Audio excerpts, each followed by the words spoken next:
Hi, I'm Matt from FOCUS Training. One of the questions we get asked from time to time by learning and development and talent leaders is about consulting partnerships. What does a good consulting partnership look like? When we say consulting partnerships, what we're talking about is from time to time as a talent or training leader, you're not looking for something as simple as a ticket to an off-site training program or buying 20 licenses of an e-learning for your group. You need some help, someone to sit across the table and talk to you about how it is that you're going to do what you're doing next. Or you need some help building something. And in that case, you're looking for a consultant. To make sure that a consulting relationship is strong and effective, there's 3 simple steps that we recommend you really think about. First, and probably most importantly, clearly identify your needs. You have resources and strengths already, so you don't need consultants to help there, but rather in the gaps, in the needs, is where you get the value. So which of the following 3 areas might you need the most help? Is this a strategic gap? In other words, you need help planning something or looking ahead to what comes next. You need help avoiding potential pitfalls, choosing solutions, or learning how to measure something, maybe building a business case for what it is that you want to do. Those are all strategic gaps that a consultant could potentially help you with. Or do you have tactical gaps? Maybe this is literally just about the bandwidth or the specific skill set to create something like training materials or an e-learning, or to deliver something, stand-up facilitators or folks who have experience doing face-to-face coaching. Maybe it's about coordination, arranging for venues and coordinating travel. Those would be tactical gaps, and sometimes that's what you're looking for in a consultant. Third, we're often in consultants looking for specific expertise. Maybe you need someone who literally wrote the book on customer service recovery, or maybe you're looking for someone who can teach you and your team how to be more effective in a hybrid classroom environment. Whatever that may be, a specific expertise is something that pulling a consultant in for can add a lot of value. Once you've got your gaps identified, now you can use them as criteria for choosing a consultant who brings that to the table. Once you decide on a partner, you're going to want to make sure that you define success as effectively as you can. What are the KPIs or metrics you're going to use to measure whether this relationship, this project is successful? Be sure that this consultant knows in advance what those are.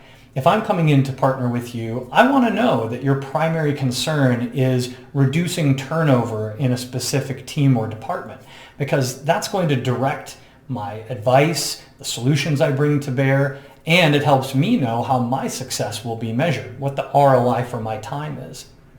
Maybe there are specific deliverables that you need achieved. So this helps you map a scope of work for the consulting relationship. When we've checked all these boxes and these things are created and in our hands, we know that this contract is complete and successful.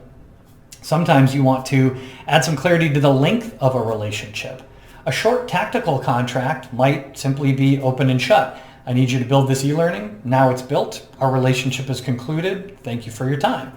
But some relationships may be years in length, and it's good for a consultant to know that on the front end because it will change the way that they think about the work they do. If I know that we're likely to be lifelong partners or 3 to 5 year partners, the decisions I help you make about solutions today will consider what comes next down the line rather than just satisfying an immediate need.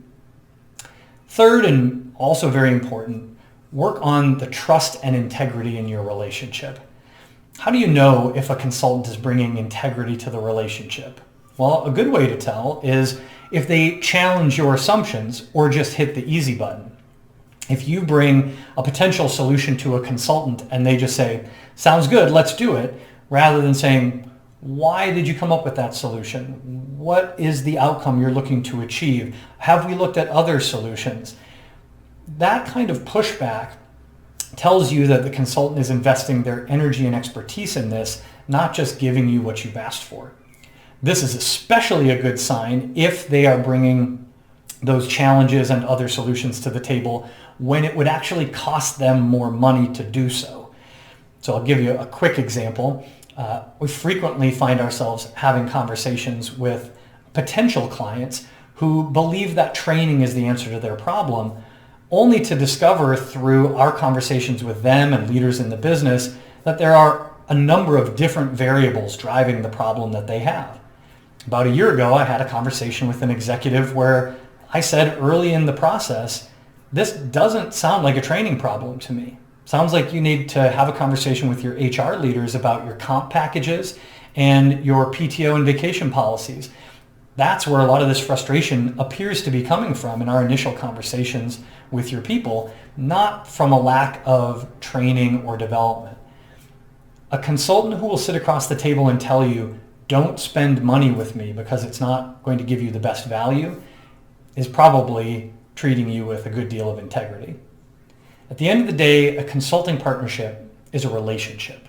And just like any relationship, it relies on clearly defined expectations, strong communication, and a buildup of trust and integrity between the two parties.